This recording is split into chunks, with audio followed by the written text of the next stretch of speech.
Pemirsa, pengerjaan infrastruktur yang masih belum tuntung dikerjakan SKPD di lingkup pemerintah Kota Banjarmasin menjadi bahan evaluasi bagi wakil rakyat di DPRD Banjarmasin. Seharusnya pekerjaan fisik di tahun 2023 dapat dikerjakan mulai awal tahun anggaran agar penyelesaiannya kada tergesa-gesa lantaran masih belum tuntung hingga menjelang akhir tahun.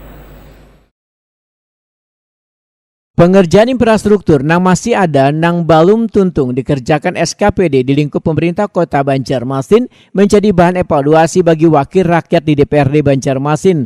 Wakil Ketua DPRD Banjarmasin Matnor Ali Ep lawan Prima TV jelang tengah hari Rabu 21 Desember 2022 memedahkan seharusnya pekerjaan fisik di tahun 2023 dapat dikerjakan mulai awal tahun anggaran agar penyelesaiannya kada tergesa-gesa lantaran masih belum tuntung hingga menjelang akhir tahun sehingga hasil pekerjaannya kada berkualitas atau kada maksimal dikarenakan diburu-buru waktu. Politisi Partai Golkar ini pun meminta Sekda Banjarmasin Nang Jua sebagai ketua tim anggaran pemerintah daerah Banjarmasin untuk mengevaluasi permasalahan ini supaya kada terus terulang lagi sehingga diminta agar pekerjaan fisik dikerjakan mulai awal tahun anggaran. Lebih awal, saya minta di awal tahun semester pertama yang tender, yang lelang itu sudah dilakukan. Karena sebenarnya sudah persiapan di bulan Desember ini sudah persiapan berkas lelang. Nah nanti pelaksanaan lelangnya di triwulan pertama di tahun 2023, triwulan kedua di tahun 2023 itu sudah pelaksanaan. Nah tujuannya apa? Nah kalau lelang itu kan kalau terjadi lelang ternyata itu ada efisiensi anggaran. Nah, artinya sisa anggarannya itu bisa dimasukkan untuk penggeserannya di APBD perubahan.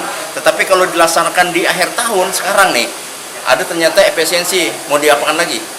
Menjadi silpa utuh kan? Matnor Ali Ep menambahkan salah satu imbas dari lambatnya lelang hingga menimbulkan keterlambatan pekerjaan terjadi pada perbaikan salah satu jalan yang ada di kawasan Sutoyo S Banjarmasin untuk mengejar waktu supaya kada kena penalti lantaran sudah menjelang akhir tahun maka pekerjaannya dilakukan siang malam. Pekerjaan yang terkesan terburu-buru ini dikhawatirkan ujar Matnor Ali Ep akan berdampak pada kualitas. Contoh pekerjaan di truk dalam bisa Anda pantau di jalan Kompleks Saleh, ya Kompleks Saleh sekarang mengerjakan nih di pokir saya nih, itu mereka siang malam saya genjot. Nah kenapa alasan ternyata artinya kami ngejar waktu. Inilah yang saya katakan bahwa yang tidak enaknya itu kejar waktu, karena kalau kejar waktu harusnya kualitas tidak bisa kita andalkan. Nah tapi kalau misalnya pertengahan tahun waktu bisa panjang.